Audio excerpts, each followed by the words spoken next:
The best coverage of the Jazz, Utes, and Cougars is right here on The Zone.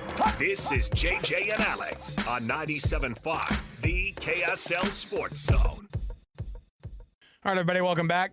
JJ and Alex, 97.5, the KSL Sports Zone. Appreciate you being with us on the program. Thank you for joining either via the YouTube stream that we have going on live, of course, all show long, every show, all day long.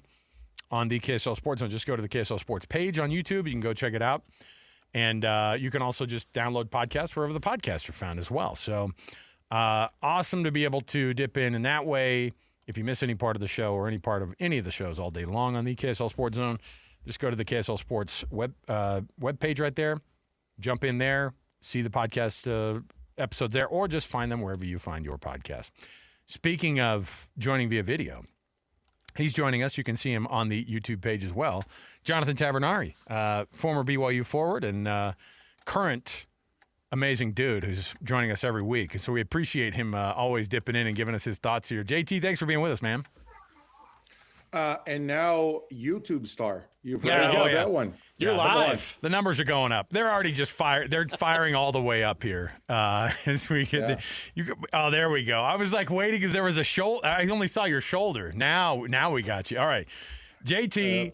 This is off script here, and I'm going to ask you about the Jazz getting Jaren Jackson Jr. I assume you watch some NBA ball. How big of a deal is it to get a guy like that playing in our market, man? It's huge, and I think that when you look at the way that the Jazz, what the Jazz has been doing, right? And I'll be the first to say, when Trader Danny gave up 3 first-round picks, I was like, wait, what? Did he really? What? Because Danny Ainge usually finesse people for draft picks. He doesn't get finessed. But I look at the way in the roster that he's putting together, it gives me hope that the Jazz next year will be a playoff contender. It gives me hope that the Jazz will be a little bit more competitive than they have been, right? It's been a while since the Jazz has been super exciting and fun to watch, right?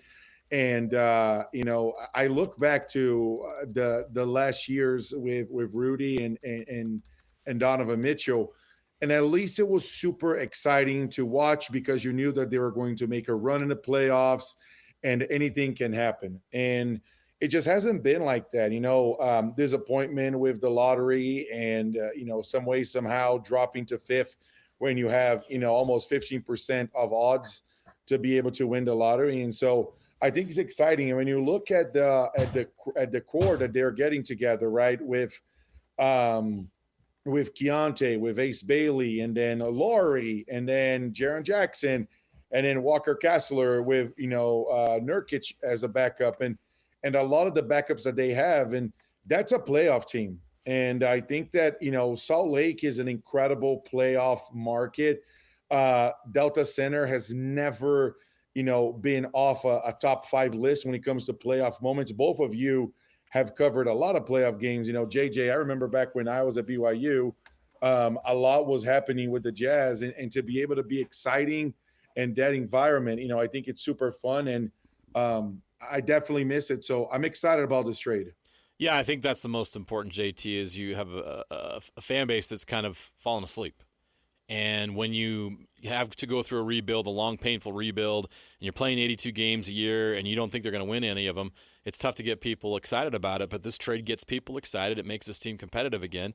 And if you're looking at a lineup where the point guard's 6'4", the shooting guard's 6'8", the 3 is 7 feet, the 4 is 7 feet, and the 5 is 7 feet.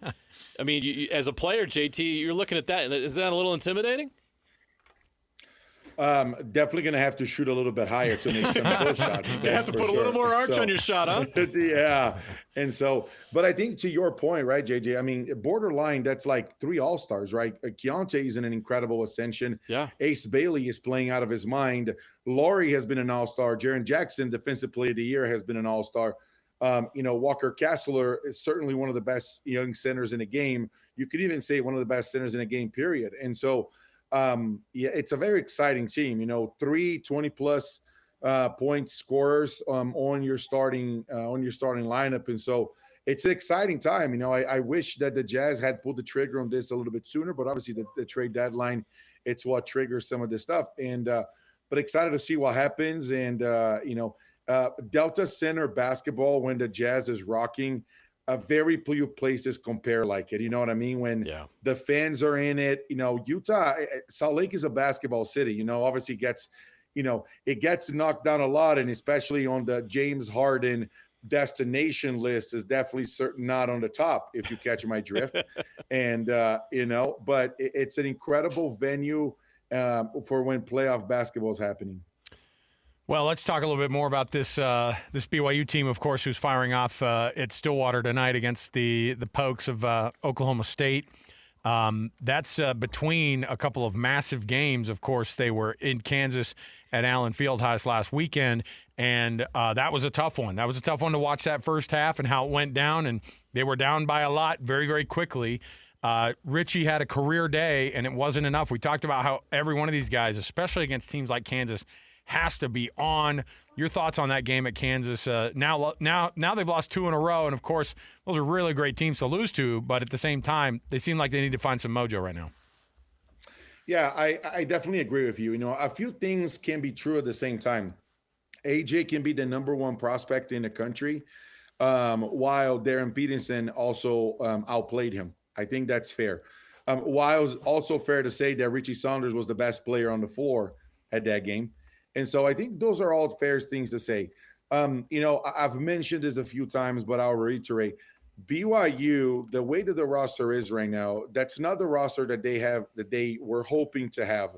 They have 3 rotation guys that are done for the season with injuries in, my goodness, Nate Pickens with Alexei Kostic and also with Brody Kozlowski. Obviously, Brody Kozlowski, the star prepped from Corner Canyon, just hasn't had the best luck with his health at BYU. But again, this team is missing exactly what those first 2 guys bring in, which is being able to give Robert Wright III a little bit of a break. And then Brody Kozlowski is missing a lot of that catch and shoot, spacing the floor that this team is missing, right? Now, I have been very vocal, and I'll continue to do so because that's what you guys pay me, the hundreds of millions of dollars to share my opinion. Check is in the mail. Right. I appreciate that. And so, but like guys like Tyler Morus and Mihailo and Kostic, they just haven't performed well. Shooting 30% or less from 3-point line, that's a debacle. And the big 3, or the brig 3, as everybody's calling them, they just have a ton of help right now. And so it's difficult, right? And when you play a formidable foe like Arizona, number 1 team in the country, which, by the way, we talked about that. Arizona looked like a dominant force. They looked flawless for most of that game. And then on Kansas, they just finally looked like the Kansas of old, right? The Kansas that I grew up watching, that, both of you definitely remember when you think about a blue blood. And this game that they have tonight, it becomes monumental because if they some way, somehow drop that game in Clearwater, in Stillwater, oh, buddy, that is going to be a little bit of a ruckus in Cougar Town and Provo because, again, expectations are high because of the team, because of the head coach, because of the number 1 player in the country, and because of the NIL roster. And so a lot riding tonight on the line for this BYU team. Well, they can certainly drop one in Stillwater if they don't figure out their first half issues. Now, I'm not going to ask you to solve them because, if Coach can't solve them, then nobody can because he's as good as it gets. What is going on? What are you identifying or seeing that's going on to start with? Why are they having such slow starts? Why are these first halves so poor? Because then they spend the rest of the time and energy trying to get back in the game, and by then it's too late. Yeah, so to be fair, I think if Kevin Young was able to figure that out, he should bottle it and sell it because, My goodness gracious, the way that this team just started the first half is crazy. I remember being in Madison Square Garden and going, we're down 20. Should I just head out to my reservation right now and just go sit at the bar and get some appetizers to get started with dinner? And the same thing happened with UConn. And the one thing that I was saying, and the same thing happened with Arizona, right? I mean, Arizona was even worse. And Kansas. And so I think that the only team that they've played tight right now to begin the game with has been Texas Tech. And so, I've always joked around and said that, whatever adjustments Kevin Young make at halftime, is it possible to make before the game starts? And to this point, I don't think that it falls only on the coaches, because the sense of urgency from the players, you also don't see it, right? I'm at the Marriott Center. I'm watching these games live. I'm watching these games from the floor. And there's just not a sense of urgency from everybody. You can see Kevin gesticulating on the sideline, moving their hands, motioning, come on, guys, let's go. You got to do this. You got to do that. And so to me, JJ and Alex, as a former player, it falls on the players to have a little bit more a sense of urgency, because the coaches plan the game plan. And I can tell you, because I've known some of the game plans because of how close I am to the staff, they don't change a ton from what they do in the first half to the second half, aside from the sense of urgency and how hard the players are playing. Yeah, execution obviously is one of those things you watch and you go, okay, if these guys are the comebacks have been really funny, because you're almost like setting your watch by it, because it's like, okay, they're down, but they like being down. But against teams like Arizona, it's too much. Against teams like Kansas at their place, it's too much. And I don't know. You said something awesome about that comparison of AJ and Darren Peterson, because as soon as that game was played, everyone goes, it's done, it's over. This bout has been fought. This guy's the number one guy in the country. And I like what you said about it, because, a guy like AJ can have a game where he underperforms compared to another superstar on the floor, but that's not necessarily what does it. What is the thing that you like about AJ's game that makes him such a perfect fit for that pro game?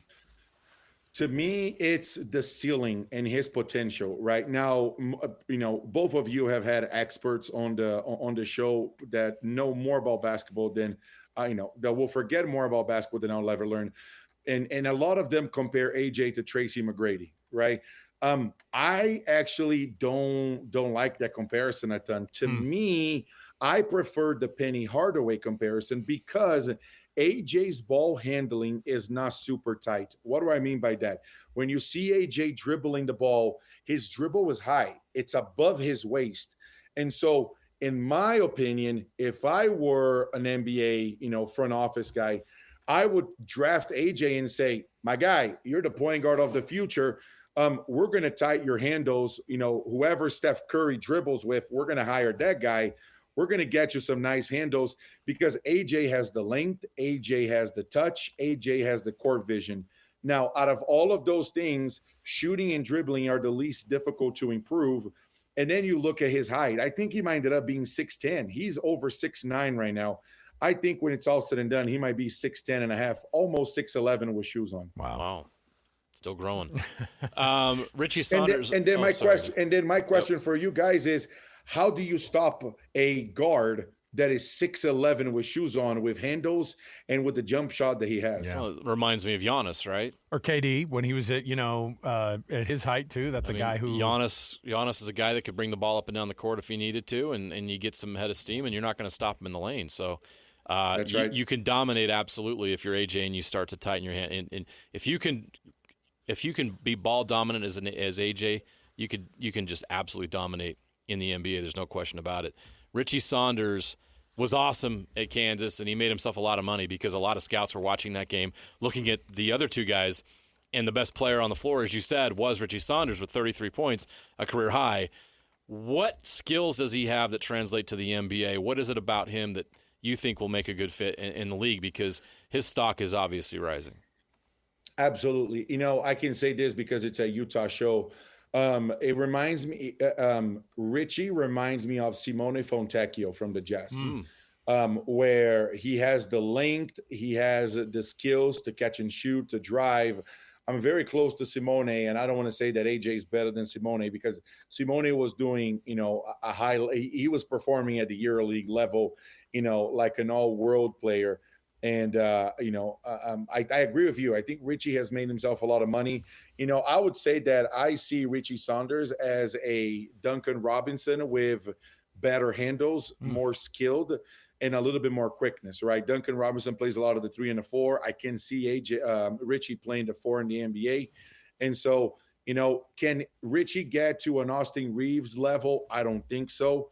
But I think of, that running around, shooting. Could he become something like JJ Redick? I don't think he's that sharp of a shooter to do that. Nonetheless, someone will take a flyer on him. And lo and behold, that Richie has to go to Europe and make a couple of $1 million a year. Richie reminds me a lot of J.C. Carroll, except he's a little bit more drive-minded, where he can get to the basket more, right? But again, JJ, I know you covered J.C. Carroll a lot, when he was at Utah State. Yeah. JC was a sniper, right? Yep. I don't say this about many people. JC might be able to get me on a shooting contest. I don't know if Richie is at that level, but he certainly drives more than JC does. Hey, I got JC's number. Do we need to set let's set up Richie. Let's get JC in here. Let's get JT happen. Going. JC might be listening right now. JT. Hey, I think we got an idea here. Let's raise some money or something. Well, I will say this. There's not many people that live in the state of Utah that may be able to outshoot me. J.C. Carroll is one of them. There are not many, though, but again, right, Ryan Toulson may, depending on the day and the time. Jimmer doesn't live in Utah, so Jimmer lives in Colorado, so he's out of the question. He doesn't qualify.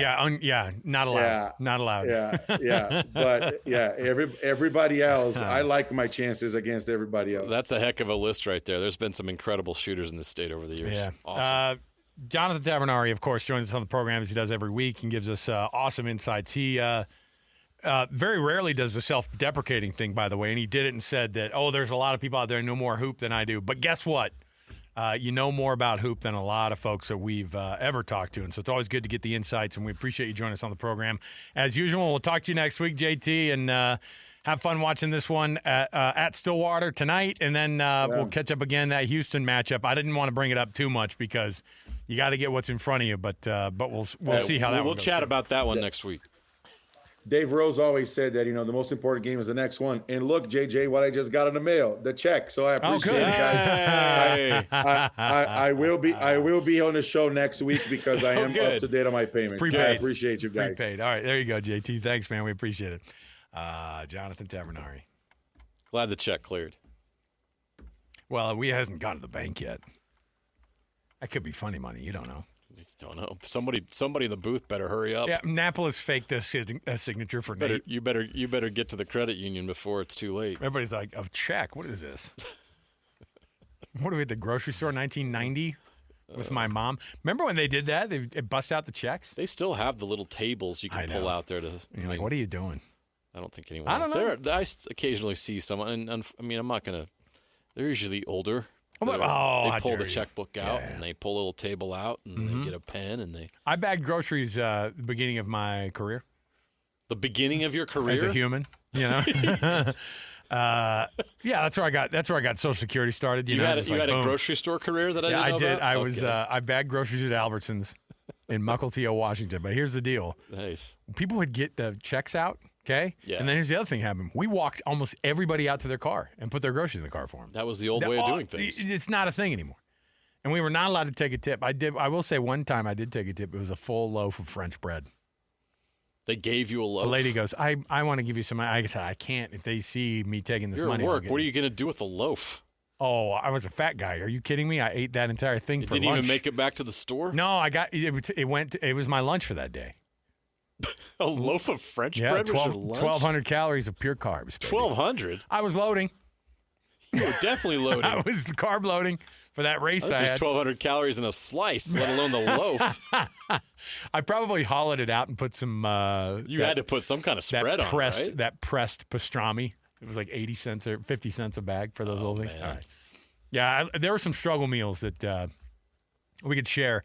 You've got war stories. Oh yeah, my mouth's watering because I could go for the fake pastrami and some French bread right now. Okay, all right, we'll take a break.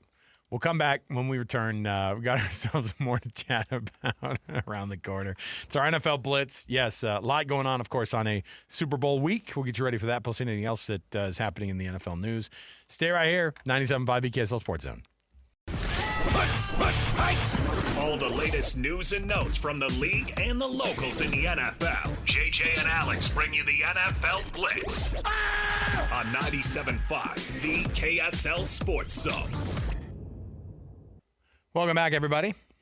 JJ and Alex, 97.5 the KSL Sports Zone. Thanks for being with us on the program. It is a Win Ticket Wednesday, and it is that time of our Wednesday program to open up the phone lines to call number 12 right now, 801-575-ZONE. But while you're dialing, understand this is for a pair of tickets to see Brian Regan at the Delta Center next Saturday. Not this coming Saturday, but yes, Valentine's Day. Could you imagine just winning these tickets for Valentine's Day and then being like, honey, this is how much I love you. We're going to go see a comedy show. Clean comedy, that is. 801-575-ZONE. That's 801-575-ZONE. That's where you can find yourself winners if you're calling number 12 for that pair of tickets to Brian Regan. You can also find some tickets at SeatGeek.com. So there you go. JJ, do you know that Sam Darnold's grandpa is the Marlboro Man? No. That is my bit of trivia for you today, yes. Well, heck. Yeah. I think that he's related to... I'm calling him the Marlboro Man because I have a hard time... It's a funny name. You want me... you talking about Dick Hammer? Yes. And I think Army Hammer might be his grandson also, which means that are they cousins? Are Darnold and Army Hammer are they cousins? Anyway, bottom line is Sam Darnold has a history, man. He's the Marlboro Man's grandson. Looking tough out there. You want to hear something ironic? What?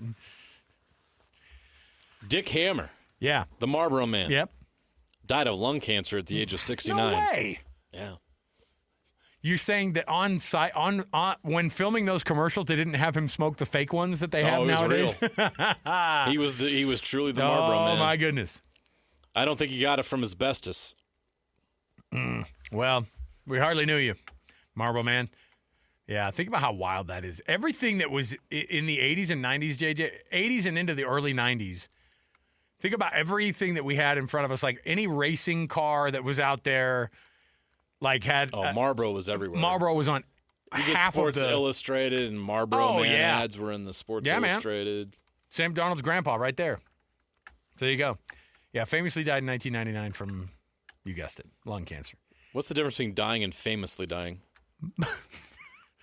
This right here. When people go, oh yeah, he died. How'd he die? You go, you're really asking me that question? He died famously. He was famous, and the death itself was quite notable. Well, Hope I die famously someday. Are you kidding? What happened? What's required for a famously death? Okay, let me name some notably famous deaths. I think that the Marlboro Man, the face of smoking, dying of lung cancer, is... Since we were talking about racing. Famously? Since we're talking about racing, how about Dale Sr.? That was a famous death. Died famously. Yes, he did. That's dark. Well, you're asking. You're answering. And most of the time, it's not because it's like, riding off into the sunset. It's because it probably happened maybe a little bit too early. You know what I mean? Yeah. And well publicized. Ayrton Senna was one of those same guys, F1. Again, I don't know why I'm bringing up all the racers in the... It's pretty dark. Sorry. Yeah. Those are the things that came to mind. Famously. Man, yeah, famously dying. Well, that's exactly right. They died in a notable way, and they were famous people. Everybody remembers their deaths. Well, I'm not going to die famously. That's famously. Yeah. All right. Speaking of famous deaths, the Jets have hired Frank Reich as their offensive coordinator. Oh, my gosh. That's famously terrible. I know, and it's exactly what we expect out of the Jets. It's the Marlboro Man dying of cancer. This is what's happening. You didn't hear what just happened? The Marlboro Man died from lung cancer. This is the Jets doing that. It's like, oh, our offense sucks. You know who we should hire? A guy Frank Reich. Right, he's a guy who was because that experiment in Carolina went so well. This is a guy who was barely into coaching Stanford last year. He did it as a favor. Yeah. I'm not even sure he got paid. I'm telling you, it was. He was a placeholder. He was not even. He didn't want to be there. I don't think he wants to be at the Jets, but they hired him, and he's like, I'll cash your checks for this. He probably did as a favor to Andrew Luck because Andrew Luck kept him in the league for how many years? All right, so the reality is he gets hired as offensive coordinator. I'm sorry, Jets fans. It's just you can't have nice maybe things. the Jets will have us eat our words. Who did they? Maybe they'll what? Who did they hire as their DC? Because I know that Because that'll make a difference. well, because like right now. Oh yeah. Aaron Glenn took over because they fired the D coordinator, and then he's like, I'll take it from here. But you still have to have like a, Brian Duker. So you're That the is a head no-name. coach who's calling the plays for the defense. Yeah. The defense stinks. Can't even get an interception. I think it's the first team in NFL history to go through a season without an interception. And you fire the other guy? Okay, I'm wondering if Frank Reich and Aaron Glenn have a history. I'm wondering if those guys have coached together at some point. Because he tried to give an explanation today about this whole thing, and it just hasn't been. It's been going over, to say the least, poorly with Jets Nation. But I mean, they're used to it. So having things happen that aren't good for them is a bad deal. So they announced Frank Reich as the offensive coordinator, and there you go. By the way, a trade target that's emerging after the Frank Reich hire.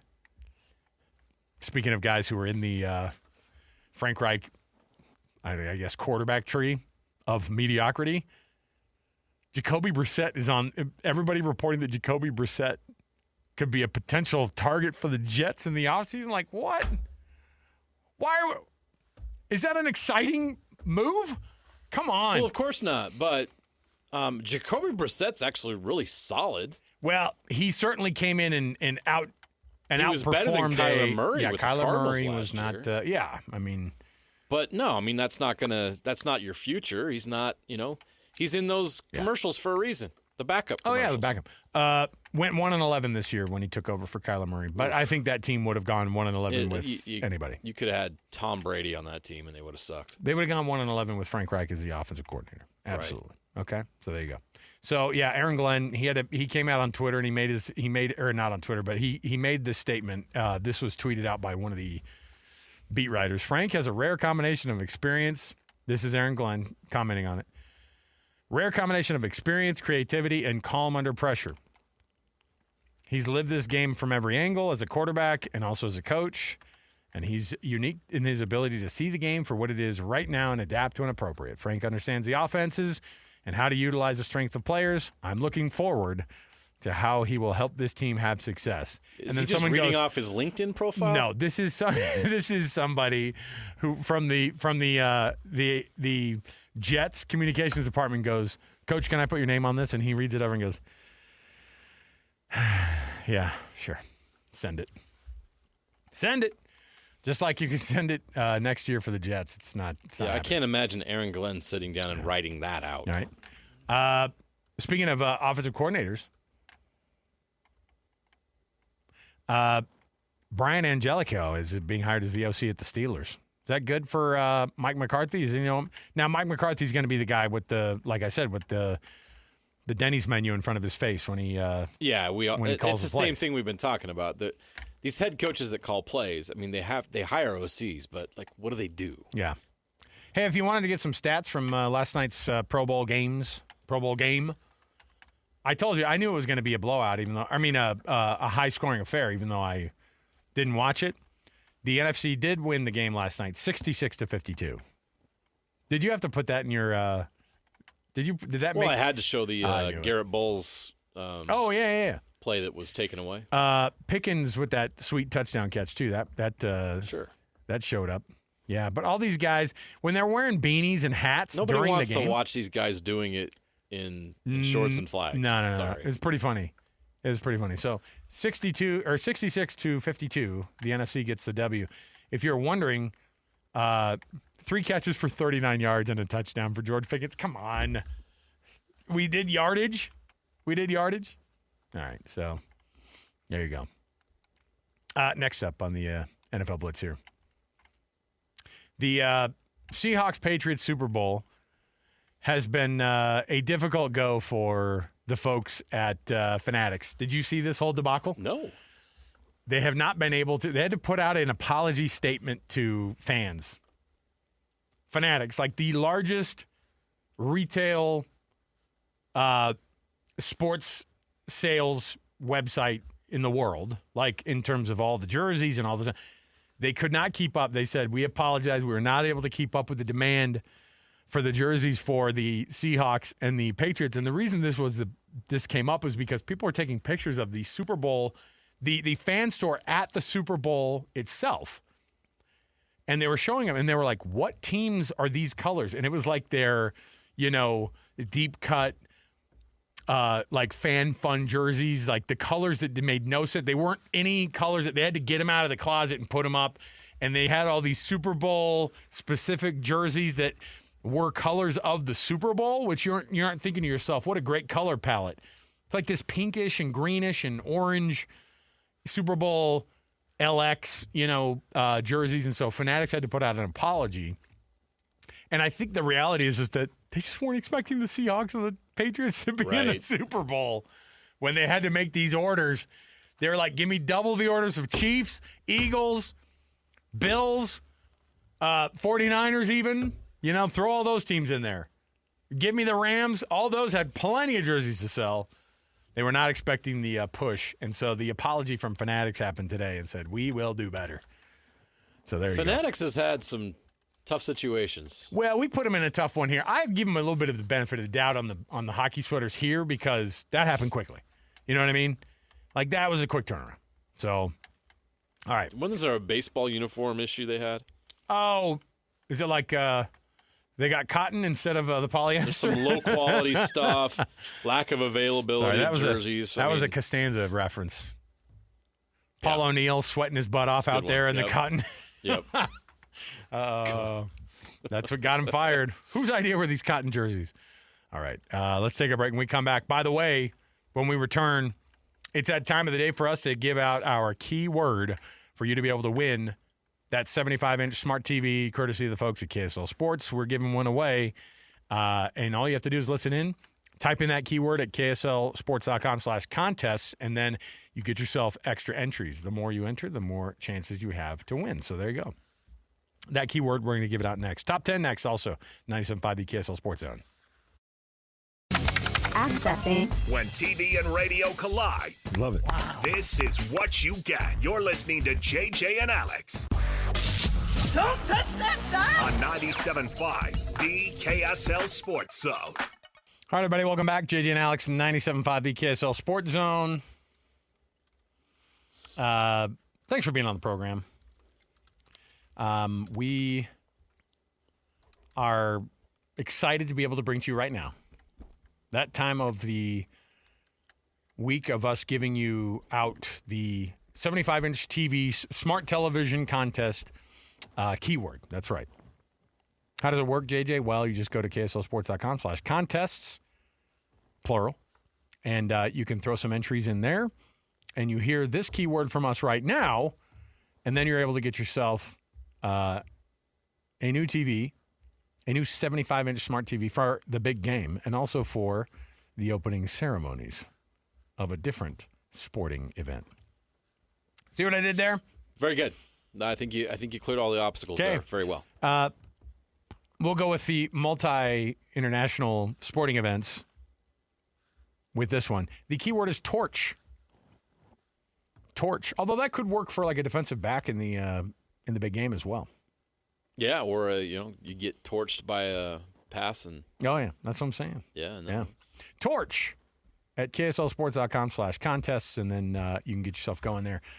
You've got to enter by tomorrow. Yes, or is the last day today? We got to get this TV out of the doors before the big game and the opening ceremony. So let's get this thing going. Also, wanted to mention KSL Sports Zone and Beehive Meals, honoring people that impact the youth sports in our communities. They nominate the youth sports volunteer that you know for the Beehive Meals Hero of the Week. Just go to kslsports.com/contests and listen every Thursday. JJ and I win those or read those winners off for you. And then Beehive Meals chips in a $250 to that winner as well. So if you know somebody who's doing an awesome job in the youth sports in your community, Beehive Meals and the Hero of the Week, just go to kslsports.com/contests. Okay. I've got a top 10 here for you. Now, this is one of those that's tough because it's subjective. And like I said, this is one that is the top players who have never won the Super Bowl. So, and for a long time, it was haunting your guy. John Elway? John Elway. Oh, for sure. And so people who are the top players, the best players, I have in front of me the top 10, according to the NFL, or according to CBS Sports, excuse me, top players to never win a Super Bowl. Currently, I'm going to give you or the top forever? 10. Forever. So this is a tough list because it's going to have a lot of dudes on here. I'll tell you right now, like guys like Josh Allen are on the list, but they're in the top 50. He's like a number 30 right now. So he's not It's the most like, tortured. Right. It's not like embarrassing enough yet. So I've got the top 10 in front of me. So do we have the timer up there, Napolis? I'm assuming you won't be participating. You'll be taking phone calls. Oh, no. The keyword, you don't need phone calls. He put the headset on. It means he's serious. Oh, boy, All here right. we go. All right. Buckle up. So here we go. Top 10 players who have never won a Super Bowl.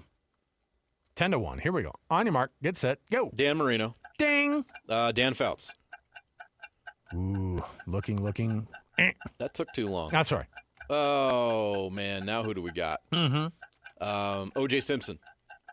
He's not on there? No, he's not. Jeez. Hall of Famer. It went dark. Didn't win. Never even made one. Famously dead, by the way. Famously dead. Famously killed people. Allegedly. Can we say that? Or is that J.J. Watt. Oh, J.J. Watt. Oh, man. I know. Myles Garrett. He's just outside of it. Matt Ryan. Oh, man. Oh, Like, gosh, dang. Those Philip guys. Rivers. Oh. Never even made a I Super know. Bowl. I know. Oh, man. Who's left? So many guys have actually won them. Yeah, and some guys. Who are the all-time greats Yeah. that never won one? It's tough. T.O.? Joe Huh? Thomas. Terrell Owens. Terrell Owens? Joe Thomas. Oh, Joe Thomas. Yeah. Ding. Got him. There you go. Perfect. Hall of Fame. Yeah, old school. Guy never even came close. Thurman Never made Thomas. the playoffs. That's a good Jim guess. Kelly. I like both Jim of those Kelly. guesses. They're not on there. Bruce Smith. Ooh, Bruce Smith is on the list. Yeah. Yeah. Late though. Late There's a entry. little too much chatter in there, man. You're wasting my precious seconds. Yeah. Too listen. much chit-chat. Well, you're the one talking about all the famous deaths. Focus on... Okay, here's your top 10. Okay. By the way, Lamar Jackson is at 11 right now. Ooh. I know, isn't that He's weird? right there. Yeah. That's kind of funny. I felt like I had to go older players, and I didn't quite get through the list. So a lot of these guys are retired though. Fran or- Tarkenton? Oh, let me see if he's on the. Fran Tarkenton might be. Oh yeah, he's 12, so he's Oh. just outside. Of it. Oh. Yeah, that means it's a good list. Because Fran Tarkenton went to what, 2? Oh, 4. Or 4, The yeah, yeah. Vikings The- went the to 4 Super Bowls. Purple People Eaters. Yeah. It was rough in the 70s. Yeah, they were the Bills before the They Bills. were the man. 70s Bills, that's Yeah. for sure. Lamar Jackson's number 11. Number 10's Larry Fitzgerald. Oh, that's a yeah, good it's one. tough. LaDainian Tomlinson. That's a tough one. Oh, yeah. Yeah. And that's a tough one. Tony Gonzalez, Yeah. number 8. Junior Seau, may he rest. Oh. Also on that same Chargers That's right. team that LT was on. Alan Page, who you don't really think Minnesota of. Vikings. But again, the Minnesota Vikings. Yep. One of the Purple People Eaters, yes. Anthony Munoz. That's a big Oh, one. that is a good one. Probably the best offensive tackle of all time. Ever. And he went, of course, twice. Came up short. Yep. Yeah, and came up short with the Bengals. Bruce Smith, as you said. Now, this is one in my mind, like just because they played enough together and he was on one of these teams, but it just wasn't when they were winning one of these. Randy Moss. Yeah, that's right. That's tough. That's right. And he got close a couple of times. Yeah. You know? The Giants prevented him from winning one. Barry Sanders, number 2. That now, was he's easy. a guy who's How did on I the, miss that one? Well, he's on the list without even getting close to the Super Yeah. Bowl. Some of these guys got there and then lost it. You know what I mean? And a guy like number 1, who you got, Dan Marino, he got there so early in his career. Was it his rookie year that he got there? Or the year after? Second year. And then never got back. Right. And had a Hall of Fame career in the midst of all that. Yep. Like, was phenomenal, changed the game, and never got back. All right. There you go. Great That's a good list. top 10. Yeah. Not great on my part. That was. No, but there's I don't tough feel one. good about my performance. There's a today. lot of good players. So you, And I you whiffed named on the them. ones in the top. I You whiffed named a pretty lot of bad. them in the top Jim 30. Kelly not in the top 10. Interesting. Yeah, I thought he should have been there too. So, all right, we'll take the quick break. We'll come back, and when we do, Ben Anderson's going to join us. Yes, lots going on. Maybe there's going to be even more movement before the trade deadline ends tomorrow. I'm crossing my fingers that something crazy happens. Why not? I'm here for it. The Jazz just made a move that they announced a few minutes ago. Oh, look, it's a moving target. We'll break down the exchange for Balsa Koprivica Oh my next on 97.5, the KSL Sports Zone.